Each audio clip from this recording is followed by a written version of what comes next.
Number 1. 30 years ago today, May 25, 1991, Michelle Ledzinski reported her 5-year-old son missing after she said she lost sight of him at a carnival on a warm Saturday evening of the Memorial Day weekend. An alert went out. With crew-cut brown hair, the cute little kindergartner would have been easy to spot. He was reportedly wearing a red tank top shirt, red knee-length shorts with some type of printer writing on them, and his distinctive Teenage Mutant Ninja Turtle sneakers. Authorities searched Kennedy Park in Sayreville through the night, with dogs on the ground and a helicopter in the air, but could find no trace of Timothy Wiltsey. In fact, they could not locate anyone who had even seen him there. Ledzinski of South Amboy said she had just turned her back on him for a moment to buy some sodas, and he was gone. The hunt for the boy went on for months. Hundreds of volunteers went looking. A telephone tip line was set up, and his photo could be seen on the back of milk cartons. He was featured on the Fox television show America's Most Wanted to no avail. His tragic fate would not be learned until 11 months later, after police found a skull and other bones in a creek at the Raritan Center Industrial Park and identified them as Timothy's remains. A cause of death was never established. No one was charged for decades in what became one of New Jersey's most bizarre cold cases. The years went by. Then on August 6, 2014, Ledzinski was arrested in Florida and charged with his murder, 23 years after she had reported him missing. Despite scant circumstantial evidence, she was subsequently convicted and sentenced to 30 years in prison with no chance of parole. Now at the Edna Mahan Correctional Facility in Hunterdon County, Ledzinski, 53, has always denied she had anything to do with the death of Timothy. And 30 years later, the legal case is still ongoing, as Ledzinski awaits a New Jersey Supreme Court ruling on an appeal she hopes will set her free. The court is considering whether the evidence against her was enough to find her guilty, as well as whether the trial judge made a mistake when he refused to declare a mistrial over a juror's misconduct, in what could be perhaps the final chapter in the long-running sad saga. A look back at the case as it unfolded over the past 3 decades. May 25, 1991. Michelle Ledzinski, 23, tells police her 5-year-old son, Timothy Wiltsey, is missing. She says he disappeared around 7:30 p.m. when she turned her back to buy a soda at a carnival in John F. Kennedy Memorial Park in Sayreville. The carnival is suspended as police, firefighters, first aid squads and volunteers search the area for the boy until 2 a.m. May 26, 1991. The search resumes at 5:30 a.m., with more than 300 people searching the park and surrounding neighborhoods. State police fly over the 10-acre park in a helicopter, and a diving unit searches 2 ponds. We did a search of the whole park. We are satisfied that he's not in the park, and there is nothing further we can get there at this time, Sayreville Police Sergeant Timothy Brennan says after the search is called off at noon. May 27, 1991. Volunteers hand out 4,000 flyers about the missing boy as police check out more than 30 phone calls about small boys seen walking alone or accompanied by men. But none of the tips lead to Timothy. Police eliminate George Wiltsey, the boy's father, whom he had not seen since he was a baby, as a suspect after they determine he was at home in Iowa at the time of the disappearance. May 31, 1991. The Fox television show America's Most Wanted airs a segment about Timothy's disappearance as police begin distributing flyers nationwide. June 5, 1991. Ledzinski tells the press she will not give up hope that her son will be found. She moves out of her house to avoid the press. Everyone is waiting to see a grieving mother on TV break down, crying, hysterical because the public they thrive on that stuff. But I'm not going to do it, she says. June 7, 1991. Ledzinski changes her story, a fact that is not publicly revealed until nearly a year later. She tells police a woman she knew as Ellen was at the carnival with a little girl and 2 men. She said she recognized the woman from a bank where Ledzinski once worked as a teller and believed that she worked as a go-go dancer. She said Ellen agreed to watch Timothy while she went to the concession stand for a soda, and she left her son with her. But after getting the soda, Ellen, Timothy, the little girl and the 2 men were all gone. She said she didn't previously mention Ellen because she didn't want to get in trouble for leaving Timmy with somebody she didn't know that well. That same day, authorities scour ponds in South Amboy looking for Timothy's body. They do not find anything. June 12, 1991. Farmland Dairies, which distributes milk to more than 1,000 stores throughout New Jersey and New York, announces it will print a picture and description of Timothy on its half-gallon containers. June 13, 1991. Lizinski is asked to give a statement to the New Jersey State Police. She later is interviewed by detectives from Sayreville and the Middlesex County Prosecutor's Office and changes her story once again. She tells police that one of the men with Ellen came up behind her at her car, held her at knife point, and made threatening comments about Timothy's safety before leaving with the boy. Lizinski said the man indicated she might get her son back in a month and she might get a call from him. Lizinski said she was afraid to tell the truth because she didn't want Timothy to get hurt.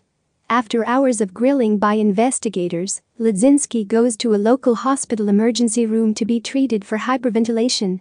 October 26, 1991. A passerby finds a muddy sneaker behind the Raritan Center office complex in Edison that police later reveal may belong to Timothy. The children's size 13 sneaker decorated with Teenage Mutant Ninja Turtle prints matches the description of the shoes Lizinski said her son was wearing when he disappeared. November 25, 1991. Lizinski faces a room full of reporters and television cameras to ask for prayers for her son and answer criticism that she has showed little public emotion since his disappearance. "I don't show emotion in the public, and I don't think I should have to because someone wants me to," she says. April 23, 1992. Police reveal they have tentatively identified Timothy's remains after police find a skull in the creek where the Ninja Turtle sneaker was first found in October at the Raritan Center Industrial Park and match it to the boy's dental records. Lizinski is brought to Sayreville Police Headquarters and notified her son is dead before investigators question her again on his disappearance. May 12, 1992. Timothy's family holds a funeral mass for him after the state and county medical examiners release his remains. Police say the remains do not show how the boy died or give any clues about his killer. May 18, 1992. Police sources acknowledge for the first time publicly that Lizinski's account of her son's disappearance had changed several times in the days and months after she reported him missing, recounting what she told them about Ellen, who is never found. January 21, 1994. Lizinski's family reports her missing after her car is found outside her brother's Woodbridge apartment with one door open and the engine running. January 22, 1994. Lizinski is found unharmed in downtown Detroit. She tells investigators she was abducted by two men claiming to be FBI agents, though FBI officials say they are skeptical of her story. Police later revealed they believe Lizinski knew she was about to be served with a subpoena in a case involving her longtime friend, Union County Police Officer Robert Javik. He is accused of improperly using a police computer to run license plate numbers of cars Lizinski said were following her. May 4, 1994. Authorities announce a Union County grand jury decided to take no action against Javik for running computer traces of license plates for Lizinski. March 10, 1995. Lizinski is sentenced to 3 years probation and given a form of modified house arrest for faking her kidnapping. She admits she took a bus to Detroit and made up a tale of being abducted by FBI agents. February 6, 1998. Lizinski, who is pregnant, receives 3 years probation for stealing a laptop computer from a former employer. Police says she took the $3,100 Dell computer from the office of the heating and air conditioning company where she was working as a receptionist, then gave it as a Christmas gift. March 6, 1998. Lizinski is ordered to spend 24 hours in jail, followed by 4 months of house arrest for violating her probation when she stole the laptop. May 27, 2011. Middlesex County Prosecutor Bruce J. Kaplan said Crime Stoppers of Middlesex County offer a new reward of an undisclosed amount for information leading to an arrest in the 20-year-old case. "We are always hopeful that, one day, Charges will be filed and justice will be served, Kaplan says. August 6, 2014. Police announce Ledzinski, now 46 and living in Florida, is arrested and charged with Timothy's murder. Ledzinski, who lives with her 2 young sons, was indicted by a Middlesex County grand jury the previous week. She is held in a Florida jail on $2 million bail. August 7, 2014. A judge in Martin County, Florida, orders Ledzinski to be held without bond on a fugitive from justice charge. Ledzinski says nothing in her brief court appearance via a video link from the county jail.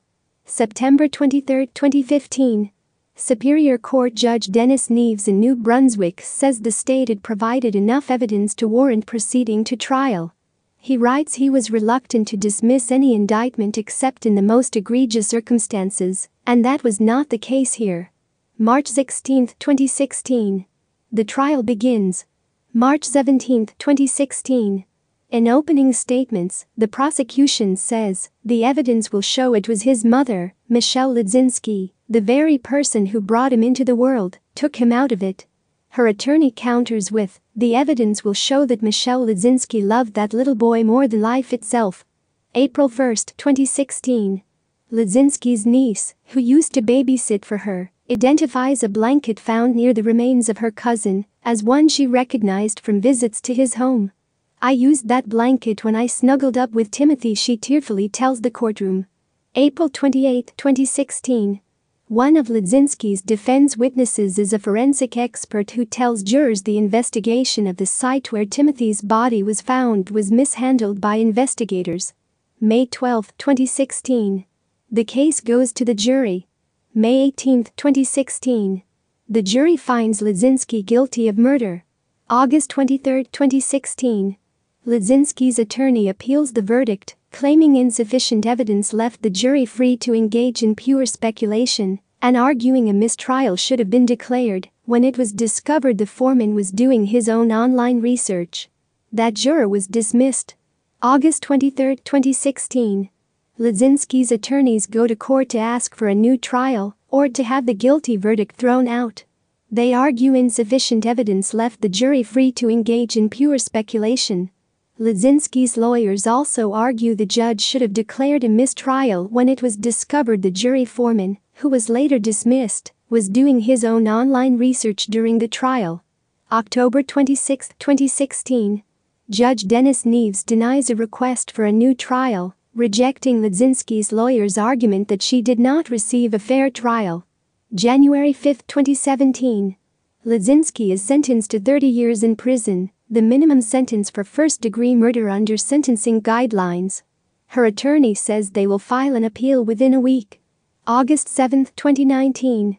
A 3-judge appellate panel denies Ledzinski's appeal, saying there was available proof for the jury to conclude beyond a reasonable doubt that Timothy's death was neither suicide nor an accident, but rather he was the victim of a homicide.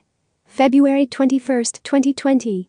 The New Jersey Supreme Court agrees to hear Ledzinski appeal, saying it will consider defense arguments that the trial judge made a mistake when he refused to declare a mistrial after a juror was excused during deliberations for conducting his own research.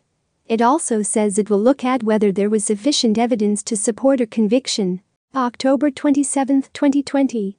In a hearing held via remote video because of the coronavirus pandemic, the New Jersey Supreme Court hears from Ledzinski's attorney and from Middlesex County Prosecutor's Office officials who spar over the evidence. They also debate whether the judge presiding over the murder trial had been wrong when he refused to declare a mistrial. As of May 25, 2021, the court has yet to rule. May 26, 2021.